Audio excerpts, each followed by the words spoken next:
सन 1993 में चेंग चई नाम के एक लड़के का जन्म ताइवान में हुआ।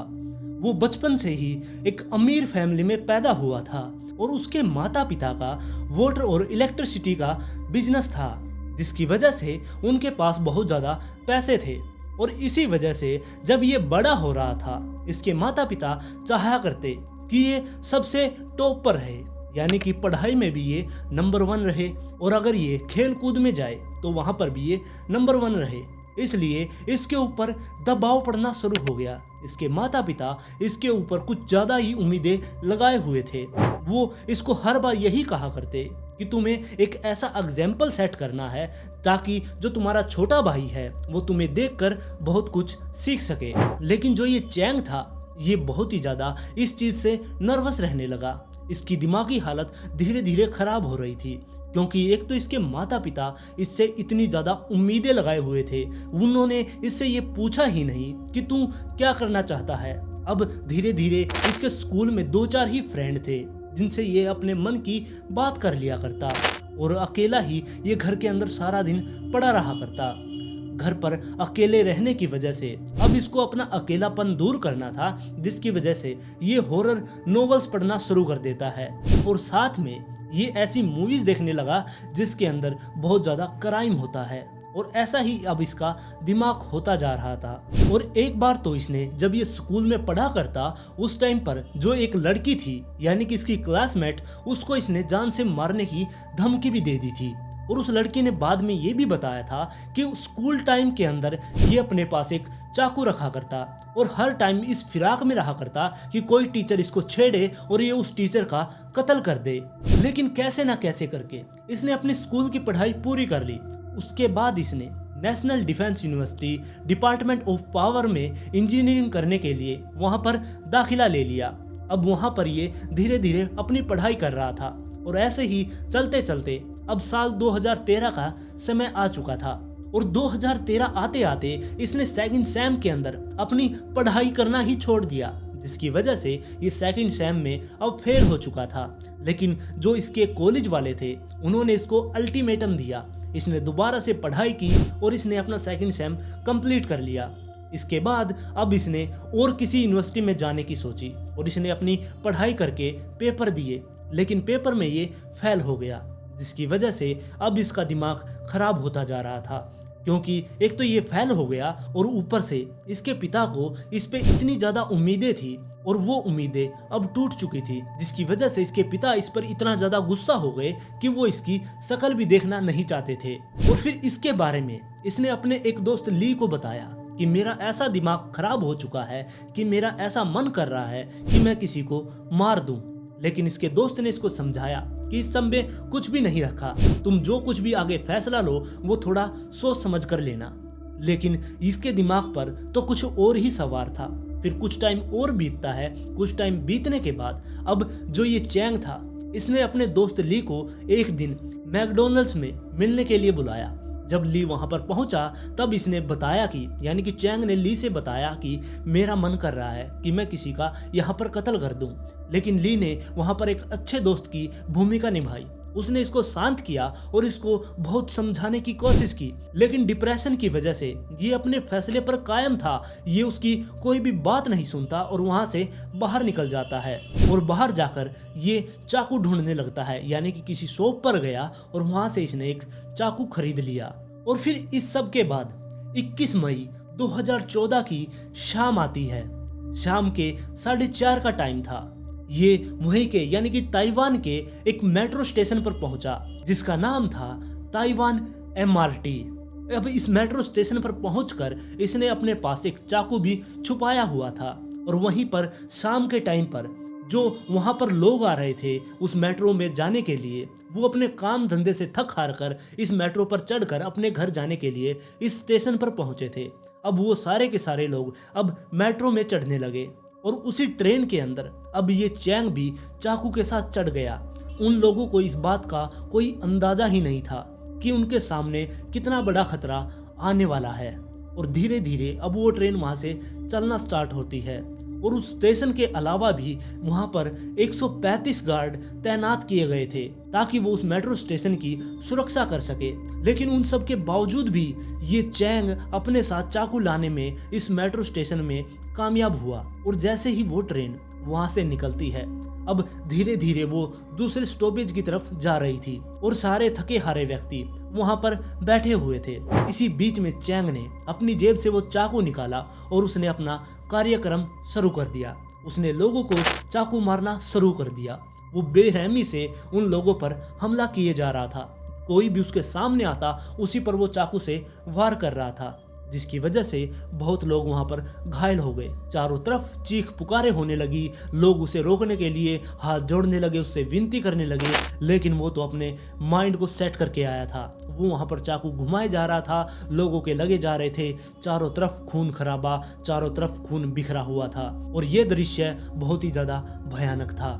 और बहुत सारे लोग तो ऐसे थे जो वहां से भागने लगे, लेकिन कई लोगों ने तो वहां पर अपने अपने फोन निकालकर इसकी वीडियो बनाना शुरू कर दिया। और कई लोगों ने वहां पर छातों का सहारा लिया, यानी कि अम्ब्रेला का उन्होंने सहारा लेकर इसको पीछे हटाने की कोशिश की।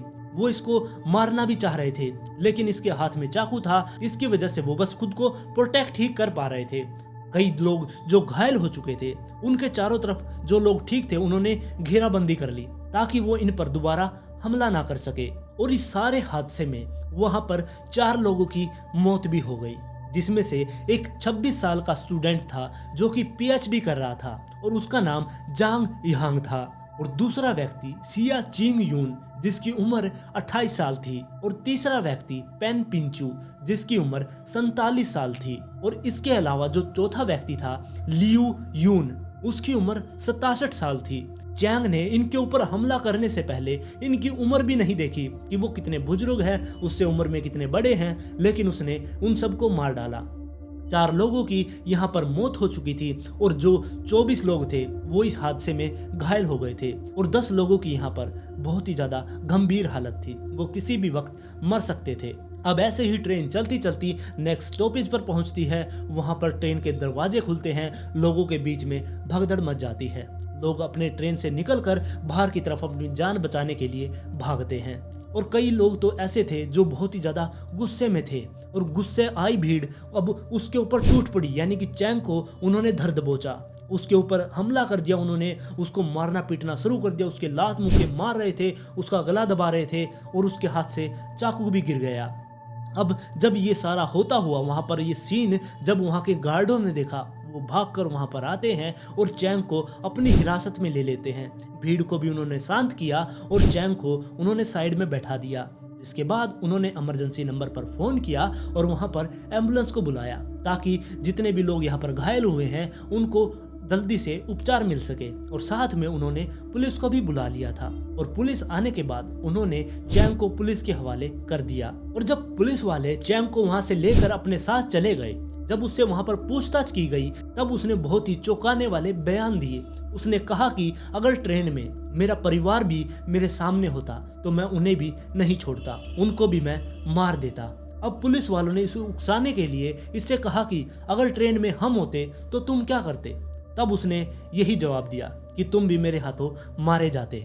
और फिर पुलिस वालों ने इससे पूछा कि तुमने ये ट्रेन ही क्यों चुनी अपने इस क्राइम को अंजाम देने के लिए? तब चैंग ने कहा कि यहाँ पर जितने भी लोग थे ये आसानी से मुझे इस ट्रेन के एक बंद डिब्बे में मिल गए थे और इनको मारना बहुत ही ज्यादा आसान था। अगर मैं किसी बाहर जगह पर इनको मारता तो ये भाग सकते थे, लेकिन इस ट्रेन के अंदर से ये कहीं पर भी भाग नहीं पाते। यहाँ पर ये खुद को बहुत ज्यादा लाचार महसूस करते।